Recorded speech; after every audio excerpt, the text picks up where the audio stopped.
I don't know if you know this club called Berghain. Have you Berghain in Germany, right? I've never been, but I've also never been, and apparently the door policy is like super strict.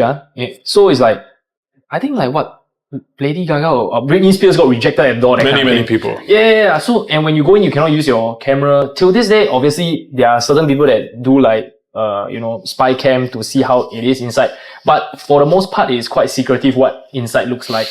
Yeah, and I think they still kind of manage to maintain this, the privacy of the guests, etc. There's something special about this, right? So there is a definition and I learned this from someone who works at Grab, who used to work at Microsoft. So fans are people who are early adopters of something and are so delighted by the experience of a product, the UX, UI, that then they become ambassadors for it. Word of mouth. So this kind of experience at Berghain is they use it, and we've all seen this, right? You become so proud of something that you inherently become a protector of the experience. So I think very few places on the planet can do this. Yeah. Nationalism is the perfect example, right? All of us, you're a Singaporean, I could be a Singaporean, we might not get on, but then on National Day, we'll stand next to each other and sing the national anthem. Yeah. Or England football fans, I'm a Fulham fan, you're a Chelsea fan, we hate each other, but then when we go and watch England together, we put our arm around each other. There is a unified pride that links us together, right? So once a certain brand like Berghain gets that, I'm sure that people inside who are just guests will self-police. They'll say, put your camera where you should be doing it. So to get to that level, I mean, they've been around for decades. It's an institution, right? Yeah. There's very few institutions on this planet. Yeah. Berghain is one, Green Lantern is one, Fabric London was one. Oh, I heard Fabric. I never heard of Green Lantern, but Fabric, yeah. Pasha, Ibiza. So these places, Zouk, the brand, is an institution in itself. So you have people who are, Zouk Singapore is a rite of passage for people.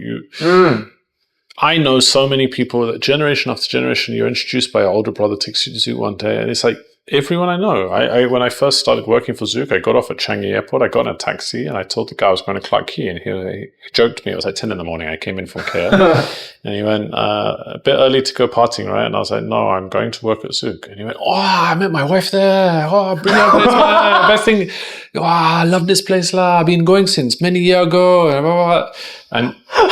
But dude, this is a taxi driver telling me how much he loves it. So to get to that institutional level is amazing, right? Yeah. But I guess like every club owner's dream is to build an institution, but wow, it takes many years and a lot of trust. Okay, so I disagree with you on that. I don't really. You don't take many years. No, I don't believe Lincoln dreamt of building an institution. I think that's why it worked. I think Lincoln created something.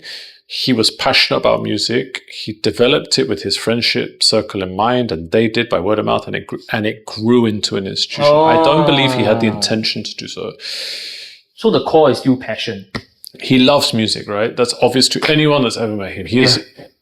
I tell you this, I swear to God, when I used to look after DJs in Genting for Zouk, and they would land, they would drive for 2 hours up to the mountain, and they would check in at the hotel, and I would meet them to get them their dinner before. So, number one question, every time. Not once, not twice, every time. Hey, how's Lincoln?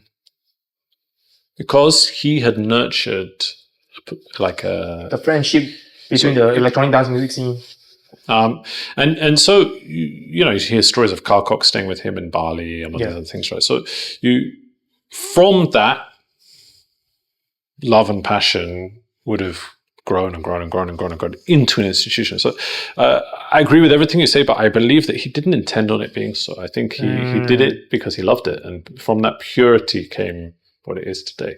And I think it's a phenomenal achievement. And then obviously the guys who have taken over have grown it even further. So it's now a proper international institution. But it would have started from humble beginnings, and like anything would have started from humble beginnings. So it starts with the passion of one and the relationship he built with his inner circle, which developed the ambassador of the brand. His passion for it with like-minded individual becomes infectious, right? So they always joke, you walk into the room and Another thing John from China White told me was he wanted to show me how fun is infectious. He said, this is a true story, do this one day. When you're out with your friends on the Thursday night, promise me, do this. On a Thursday night. The next time you go out with your group of friends, you're out and about, go and high-five strangers. Okay. Seldom do people turn down a high-five. Yes. You go, hey bro, have a good night, bang. Even in Singapore also. You're smiling, it's infectious, and it's fun. People navigate towards fun. People walk away from misery. So he told me this. He said if people are shy, they feel scared to approach people. Like you got people in sales the first time. I don't want to ask him. Got clipboard. They go. I want to go and ask. Do you want to sign up for my newsletter? Whatever. High five, bang. It's an ultimate opening. And it's because people will welcome generally good vibes, right? And from that, as you say, it starts with a passion. It starts, and from that passion becomes enjoyment and happiness and joy, and that becomes infectious, and then it spreads.